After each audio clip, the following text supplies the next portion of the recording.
வணக்கம். கால்சியம் நிறைந்த சைவ உணவுகள் குறித்த ஸ்போக்கன் டியூட்டோரியலுக்கு நல்வரவு. இந்த டியூட்டோரியலில் நாம் கற்க போவது கால்சியம் நிறைந்த உணவுப் பொருட்கள், கால்சியமின் உறிஞ்சுதலை அதிகரிப்பதற்கான சமையல் நுட்பங்கள், கால்சியம் நிறைந்த சைவ உணவுகளை செய்யும் முறை, இந்த உணவுகளில் கால்சியமின் அளவு. கால்சியம் நம் உடம்பில் அதிகப்படியாக நிறைந்திருக்கும் தாதுவாகும். நம் உடம்பின் 99% கால்சியம் எலும்புகளிலும் பற்களிலும் உள்ளது. மீதமுள்ள 1% இரத்தத்தில் உள்ளது. நம் உடம்பில் கால்சியமின் பங்கு வேறொரு டியூட்டோரியலில் விளக்கப்பட்டுள்ளது. இந்த டியூட்டோரியலுக்கு எங்கள் வலைத்தளத்தை பார்க்கவும். உணவின் மூலம் போதுமான அளவு கால்சியமை சிறு வயதிலிருந்தே உட்கொள்வது அவசியம். பால் பொருட்களில் அதிக அளவிலான கால்சியம் உள்ளது. இதில் பால், தயிர், பனீர், சீஸ் மற்றும் கோவா ஆகியவை அடங்கும். கால்சியம் மேலும் சில கொட்டைகளிலும் விதைகளிலும் பருப்பு வகைகளிலும் மற்றும் கீரை காய்கறிகளிலும் நிறைந்துள்ளது. கால்சியம் நிறைந்த உணவை உட்கொள்வதுடன் அதன் உறிஞ்சுதலும் முக்கியம். கால்சியமின் உறிஞ்சுதலை ஊற வைத்தல், முளைக்கட்டுதல் மற்றும் நொதித்தலின் மூலம் அதிகரிக்கலாம். கொதிக்க வைத்தல், வறுத்தல் மற்றும் வேறு சமையல் நுட்பங்கள் கூட உதவும். இந்த டியூட்டோரியலில் குறிப்பிட்டுள்ள சமையல் முறையில் 1 கப் என்பது 200 மில்லிலிட்டர் ஆகும். நமது முதல் உணவு முளைக்கட்டிய கேழ்வரகு தோசை. இந்த உணவை செய்ய நமக்கு தேவையானவை: 1/4 கப் அல்லது 30 கிராம் கேழ்வரகு, 1/4 கப் அல்லது 30 கிராம் உடைத்த கருப்பு உளுந்து, 1/2 தேக்கரண்டி வெந்தயம், 1/2 தேக்கரண்டி வறுத்த ஆளி விதைகள் பொடி, 1 மேசைக்கரண்டி தயிர், சுவைக்கேற்ப உப்பு, 1 தேக்கரண்டி எண்ணெய் அல்லது வெண்ணெய். செய்முறை: கேழ்வரகை கழுவி ஓர் இரவு முழுவதும் நீரில் ஊற வைக்கவும். அதிகப்படியான தண்ணீரை வடித்து எடுக்கவும். பின் அதை முளைக்கட்ட வைக்கவும். முளைக்கட்ட தோராயமாக 2 நாட்கள் எடுக்கலாம். கேழ்வரகு முளைக்கட்டியதும் சூரிய ஒளியில் உலரவிடவும். போதுமான சூரிய ஒளி இல்லையெனில் நீங்கள் அதை வாணலியில் எண்ணெய் சேர்க்காமல் வறுக்கலாம். இதனை அரைத்து பொடியாக்கவும். உடைத்த கருப்பு உளுந்து மற்றும் வெந்தயத்தை 3-4 மணி நேரம் தண்ணீரில் ஊற வைக்கவும். சிறிது தண்ணீர் சேர்த்து மென்மையான மாவாக அரைக்கவும். இந்த மாவோடு கேழ்வரகு பொடி, ஆளி விதை பொடி மற்றும் உப்பை சேர்க்கவும். இதை நன்கு கலக்கவும். நொதிப்பதற்கு ஓர் இரவு முழுவதும் ஓரமாக மூடி வைக்கவும். மாவு பொங்கியதும் தயிர் மற்றும் சிறிது தண்ணீரை சேர்க்கவும். ஒரு தவாவில் எண்ணெயை சூடாக்கவும். அரை வெங்காயத்தை கொண்டு எண்ணெய் அல்லது நெய்யை தவா முழுவதும் பரப்பவும். ஒரு கரண்டி மாவை தவாவில் ஊற்றவும். மாவை வட்ட வடிவமாக பரப்பி தோசையாக்கவும். சிறிய தீயில் தோசையை 2 பக்கமும் வார்க்கவும். முளைக்கட்டிய கேழ்வரகு தோசை தயாராகிவிட்டது. இந்த 2 தோசையில் 185 மில்லிகிராம் கால்சியம் உள்ளது. இந்த தோசையை மோர் அல்லது எள் சட்னியுடன் உண்ணலாம். இப்பொழுது எள் சட்னி பொடியை எப்படி தயாரிப்பதென பார்ப்போம். இதற்கு தேவையானவை: 2 மேசைக்கரண்டி வெள்ளை எள், 1 மேசைக்கரண்டி கடலைப்பருப்பு, 1 காய்ந்த மிளகாய், 2 சிறிய தேங்காய் துண்டுகள், 2-3 பூண்டு பற்கள், 1 எலுமிச்சை அளவு புளி, உப்பு சுவைக்கேற்ப. எள், கடலைப்பருப்பு, தேங்காய் மற்றும் பூண்டை தவாவில் வறுக்கவும். எள் தீயாமல் இருக்க இடைவிடாமல் வறுக்கவும். அடுத்து தவாவிலிருந்து எடுத்து அதை ஆறவிடவும். ஆறிய பின் அதனுடன் புளி மற்றும் உப்பை சேர்க்கவும். பின் ஒரு இடிகல்லை பயன்படுத்தி அதை பொடியாக்கவும். எள் சட்னி பொடி தயாராகிவிட்டது.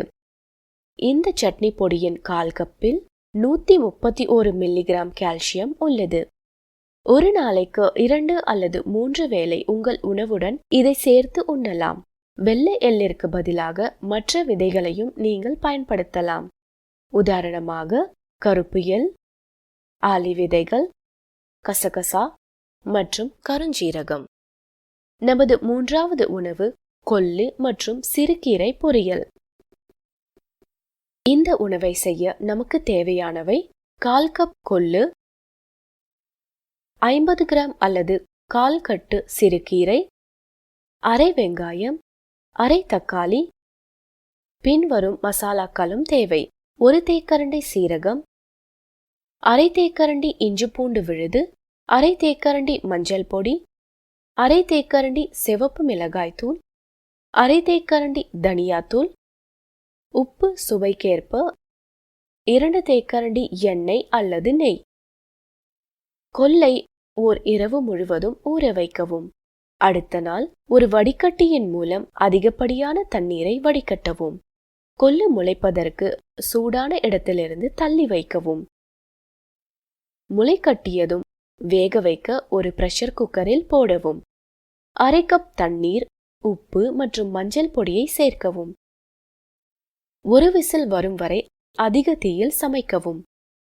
பின் குறைந்த தீயில் 10 நிமிடங்கள் சமைக்கவும். குக்கரில் இருந்து அழுத்தம் வெளியாகும் வரை காத்திருந்து பின் திறக்கவும். ஒரு வாணலியில் எண்ணெயை சூடாக்கவும். சீரகம் மற்றும் இஞ்சி பூண்டு விழுதை சேர்க்கவும். பின் நறுக்கிய வெங்காயத்தை சேர்த்து வதக்கவும். மீதமுள்ள மசாலா பொருட்கள் மற்றும் தக்காளியையும் சேர்க்கவும். நன்கு கலக்கவும். கழுவி நறுக்கிய சிறுகீரை மற்றும் கொள்ளை சேர்க்கவும். நன்கு கிளறி 3-5 நிமிடங்கள் வரை மிதமான தீயில் சமைக்கவும். கொள்ளு மற்றும் சிறுகீரை பொரியல் தயார். இந்த பொரியலின் ஒரு கப்பில் 256 மில்லிகிராம் கால்சியம் உள்ளது. கொள்ளு கிடைக்கவில்லையெனில் நீங்கள் காராமணி அல்லது தட்டை பயிரை பயன்படுத்தலாம். சிறுகீரைக்கு பதில் வேறு கீரையையும் நீங்கள் பயன்படுத்தலாம். உதாரணமாக முருங்கைக்கீரை, வெந்தயக்கீரை அல்லது முள்ளங்கி கீரை. அடுத்த உணவு பனீர் பொரியல். இதை செய்ய உங்களுக்கு தேவையானவை: 80 கிராம் அல்லது அரை கப் பனீர், அரை வெங்காயம், அரை தக்காளி, ஒரு பச்சை மிளகாய், அரை தேக்கரண்டி சீரகம், அரை தேக்கரண்டி கரம் மசாலா தூள், அரை தேக்கரண்டி மஞ்சள் தூள், சுவைக்கேற்ப உப்பு, அழகுபடுத்த ஒரு கைப்பிடி அளவு கொத்தமல்லி இலை, 2 தேக்கரண்டி எண்ணெய், நெய் அல்லது வெண்ணெய். பனீர் கிடைக்கவில்லை எனில் நீங்கள் அதை பசு அல்லது எருமை பாலிலிருந்து தயாரிக்கலாம். பனீரை தயாரிக்க 400 மில்லிலிட்டர் அல்லது 2 கிளாஸ் பாலை காய்ச்சவும். பாலை காய்ச்சியவுடன் தீயை அணைத்து 1 மேசைக்கரண்டி எலுமிச்சை சாறு அல்லது வினிகரை சேர்க்கவும். பால் திரியும் வரை நன்கு கலக்கவும். பின் அதை ஆறவிடவும்.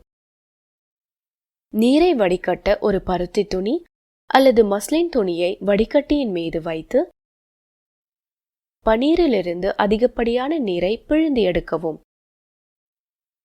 நீரை சேகரிக்க வடிகட்டியின் கீழ் ஒரு கிண்ணத்தை வைக்கவும்.